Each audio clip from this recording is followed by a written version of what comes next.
চাচি, ভাবি বাড়ি থেকে চলে গেছে। কি করছ তুই? হ, আমি যা কইতাছি সত্যি কইতাছি। ভাবি আমার খুব সকালে ডাইকা করলো হ্যাঁ বাড়িতে যাইব, আর যাওয়ানোর সময় এই সিডিটা দিয়ে গেছে, কইছে ভাইজানটা দিতে। চিঠি? কিসের চিঠি? আমার চিঠিটা রুমার কাছে রেখে আসলাম, সরাসরি বলতে পারতাম, তাতে তুমি লজ্জা পেতে।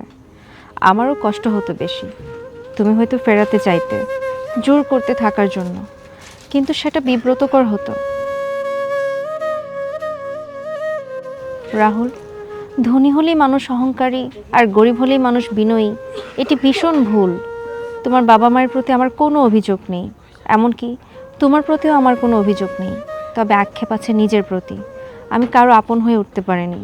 মাত্র কয়েকদিনের সংসার আমার, এত অল্প স্মৃতি নিয়ে বাকিটা জীবন কাটিয়ে দেওয়া খুব দুঃসহ হয়ে উঠবে।